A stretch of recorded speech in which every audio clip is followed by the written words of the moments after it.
new year means setting new goals and health resolutions, but knowing where to start and what actually works can be a little bit intimidating. So we have registered dietitian Susan Watson joining me with all of your expertise this morning. I was just talking about this and how you need to make eating healthy a lifestyle and not just a month-long diet. Absolutely. And, you know, if there's one piece of advice I can give anybody this time of year is don't embark on a diet for weight loss. It's just not a really good approach.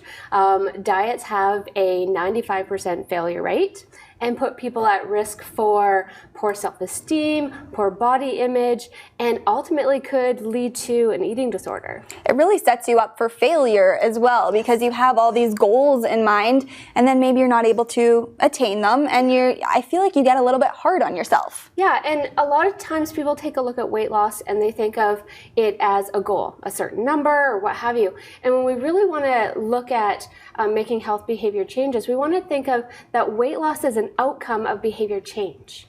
So it's the things that we do that actually can lead to that. But at the end of the day, our behaviors are really what matter. That truly is important, and you have kind of a lineup here of some things that we should keep in mind as we move into 2020. Where do we want to start? Well, let's start right here with rejecting the diet mentality. So as I mentioned, diets don't work, and we really want to take a look at rejecting that mindset that going on a diet is going to produce weight loss that's lasting and that will give you those results. It's really more so just that outcome.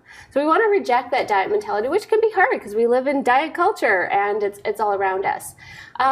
So if we reject that, that sets us ourselves up for thinking about how we nourish our body.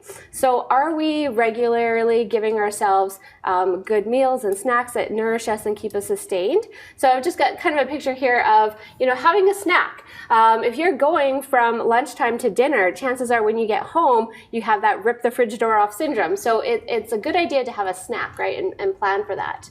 I think a lot of the time too, when you think of trying to be healthy, maybe that is reducing the amount of food that you're eating, but then you're left hungry and you're wanting a cupcake maybe. Yes, so tackling emotional hunger is another thing that we can do in 2020. And I think a lot of the times we don't necessarily realize when we're having maybe these food cravings or we think we're emotional eaters, but a lot of the times when we are using food to cope, we're actually kind of covering up the bigger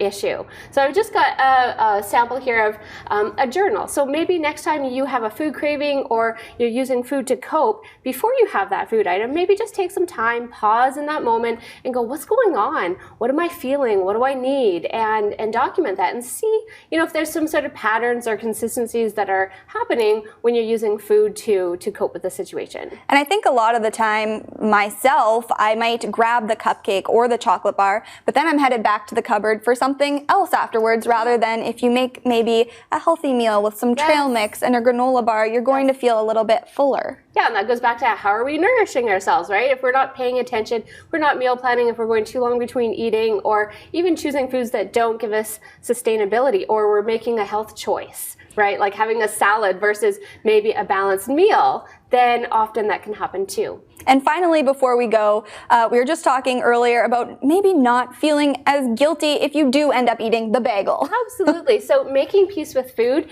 and kind of dropping that restriction mindset or that idea that foods are good or bad can really help you with your relationship with food. So the more we demonize foods or the more we feel that they're bad. So, you know, I've just got some examples of foods that in our culture people think like, oh, bagels are bad or chocolate is bad. But if we really let ourselves be permissive with our food choices and say, hey, I can have that whenever I want. It's not bad. We often then don't want it because it's like no big deal. Definitely. Well, new year, new me. I know it's cliche, but that's the truth. When you start a new year, you definitely want to start off with those New Year's resolutions. Make good choices when it comes to food. Thank you so much for being here. You're very welcome.